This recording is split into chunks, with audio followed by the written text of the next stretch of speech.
lagi di ngos-ngosan ngopini santai bareng Mbak Yus. Pak SYL ini ternyata pejabat yang royal juga. Royal pada keluarga dan perempuan. Sidang korupsinya makin kesini makin aneh-aneh dan wis soyo ajur-ajuran.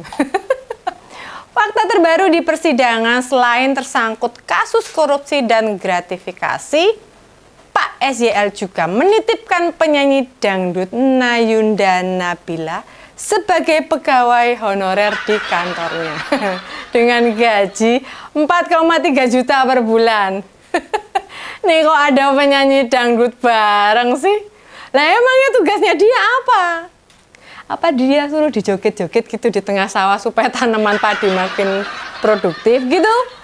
Apa di lokasi peternakan sapi jika mendengarkan dendang suara Mbak Ayunda lantas produksi susu jadi makin bancar, terus gembrojok gitu?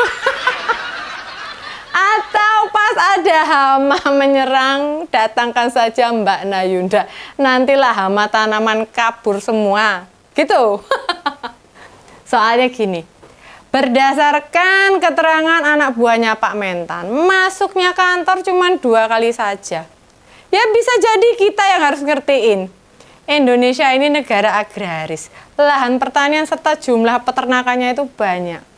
Sehingga Mbak Nayunda mesti keliling Indonesia. Ayam-ayam petelur begitu dengar suaranya langsung petak-petok ndoke don jedul. Pak SYL ini loh pejabat pertama kali yang mempekerjakan penyanyi. Lah bila dia punya keahlian di bidang pertanian, tanaman pangan atau peternakan ya monggo-monggo aja gitu. Lah kulino cekelane mik kok ya kon nyekel pacul arit atau makan iwak ya toh. Wah ketok era sinkron iki.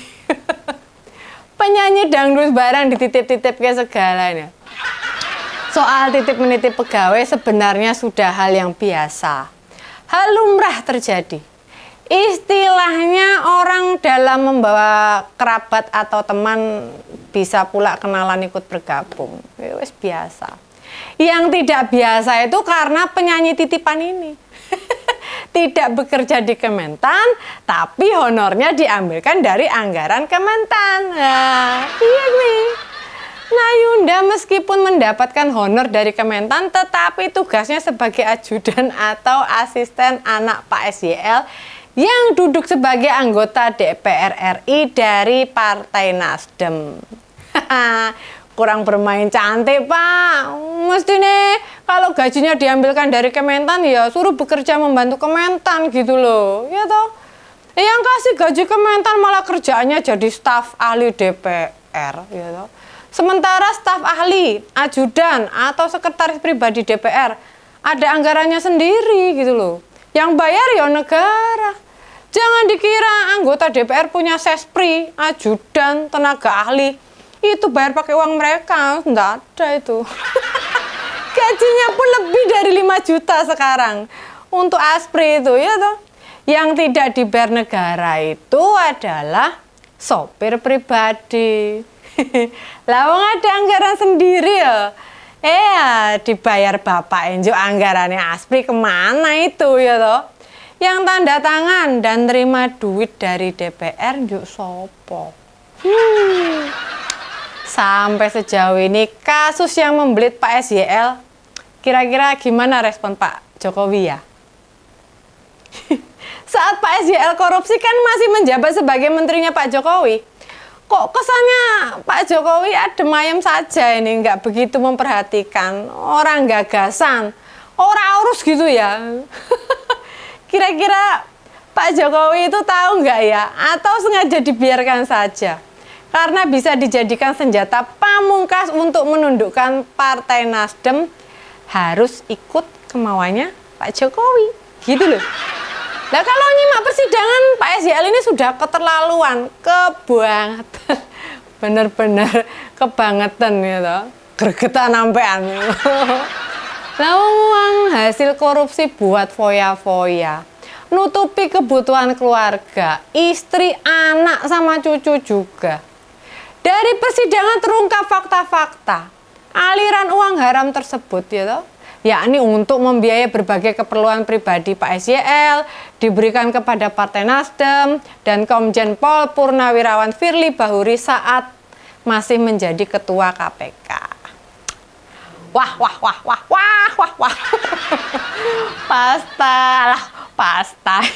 Partai Nasdem ternyata juga dapat aliran dana haram tersebut meskipun jumlahnya nggak besar. Nggak besar dibandingkan yang masuk ke kantong pribadi.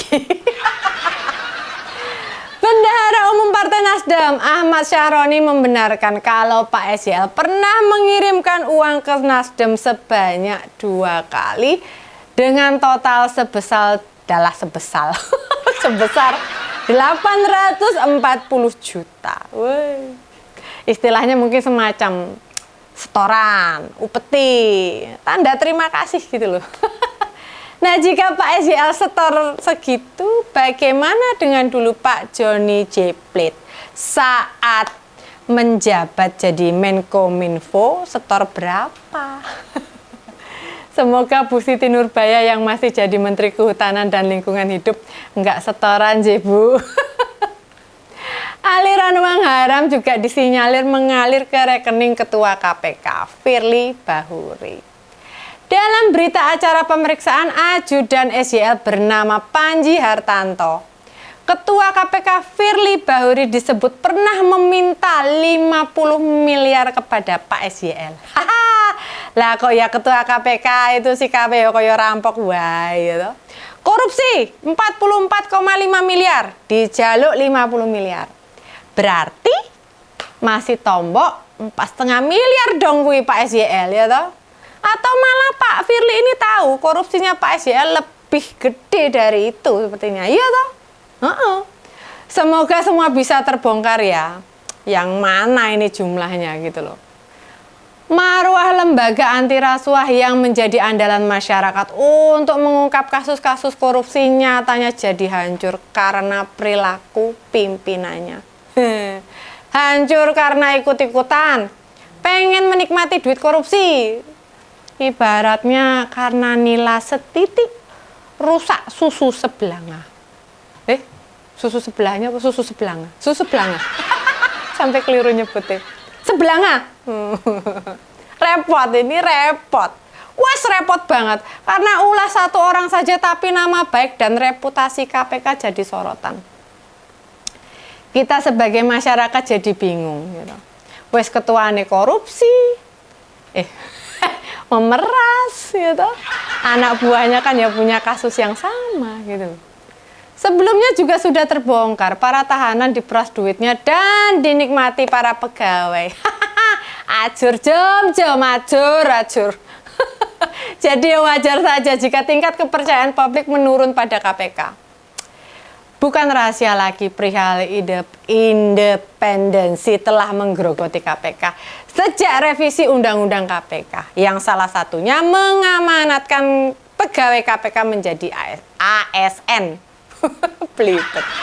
Ini semua dampak dari revisi Undang-Undang KPK yang diketok pada pemerintah Presiden Jokowi. Apa revisi Undang-Undang KPK motivasinya supaya KPK mudah dipengaruhi ya? Apa gitu ya? Dipengaruhi oleh pihak-pihak luar gitu? Nah, Pak Firly dan para pejabat tahanan KPK banyak terlibat. Jumlahnya wes puluhan gitu loh. Pak SYL ini menurut Mbak Yuski sugal-ugalan.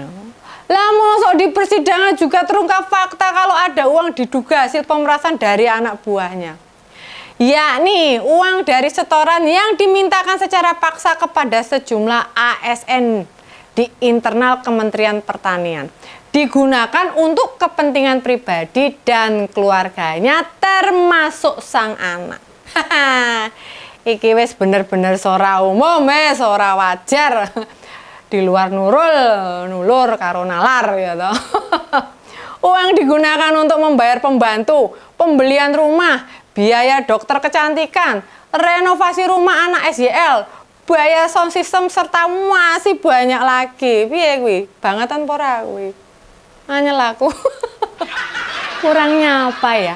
Lah gaji menteri itu sebulannya ya kisaran 20 juta loh. Belum lagi jatah dana operasional menteri bernilai ratusan juta rupiah tiap bulan. Bener-bener miskin iki mentalnya iki loh. Di era pemerintahan Pak Jokowi tidak sedikit menteri yang tersangkut kasus korupsi. Pak SYL ini hanya salah satunya saja. Ada Johnny G. Plate merupakan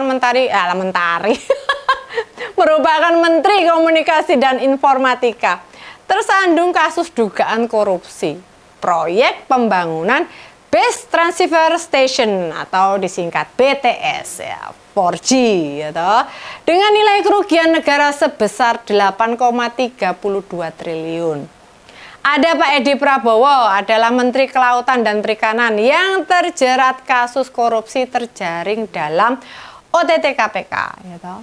Kemudian ada lagi Juliari Batubara, Menteri Sosial kedua di era pemerintahan Presiden Joko Widodo yang terjerat kasus korupsi. Ia terbukti menerima suap senilai 32,4 miliar dari 109 perusahaan penyedia bantuan sosial sembako dalam rangka penanganan COVID-19 di wilayah Jabodetabek. Ada lagi Imam Nahrawi, adalah Menteri Pemuda dan Olahraga. Ada juga Idrum Marham, Menteri Sosial. Kalau melihat dugaan korupsi yang dilakukan Pak SYL selama kurun waktu 2 tahun itu tidak terendus Presiden, bisa dibilang pengawasan internal tidak berjalan dengan maksimal. Kasus dugaan korupsi yang menjerat Pak SYL dan menteri-menteri sebelumnya bisa dikatakan membuktikan lemahnya pengawasan di kementerian atau lembaga. Pak Jokowi sebagai presiden terkesan melakukan pembiaran karena upaya pencegahan dan kontrol internal lembaganya tidak berjalan dengan baik. Seorang pemimpin ini mestinya ikut bertanggung jawab atas apa yang dilakukan bawahannya. Dalam kasus korupsi para menterinya, presiden sebagai atasan para menteri ya ikut tanggung jawab gitu loh. Minimal tanggung jawab moral. Jika pembantunya tersandung kasus korupsi, bentuknya apa ya? Aturannya diubah, pengawasan lebih diperketat, presiden turut menjaga agar kasusnya tidak terulang lagi. Nah, kan mestinya gitu. Dan yang penting, meski tidak melakukan, seharusnya Pak Jokowi meminta maaf secara terbuka kepada rakyat atas perilaku pembantunya. Bagaimanapun, Presiden harus ikut mengawasi dan mengarahkan serta melakukan evaluasi maupun kontrol internal secara rutin, sehingga bisa mencegah niat dan perilaku korup anak buahnya. Kasus korupsi Pak Syahrul Yassin Limpo terus bergulir di persidangan. Satu persatu aliran dana haram terkuak. Ya, terbuka. Pak mantan ini diproses hukum, tidak hanya kasus dugaan korupsi, tetapi ada 3 kasus, yakni kasus dugaan pemerasan, penerimaan gratifikasi, dan tindak pidana pencucian uang atau disingkat TPPU gitu. Bisa jadi esok hari cerita-cerita mengejutkan dari kelanjutan kasus Pak SYL masih akan muncul. Dan hal-hal yang tidak masuk akal bisa saja ketahuan. Mungkin Pak SYL ini salah satu orang yang punya prinsip nek ora edan ora keduman. Daripada Mbak Yusi kutedan wes aku tak ngalisik wenekno. Oke, para ngoser, segitu ngos-ngosan ngopini santai bareng Mbak Yusi. Kita ketemu lagi di ngos-ngosan selanjutnya. Bye.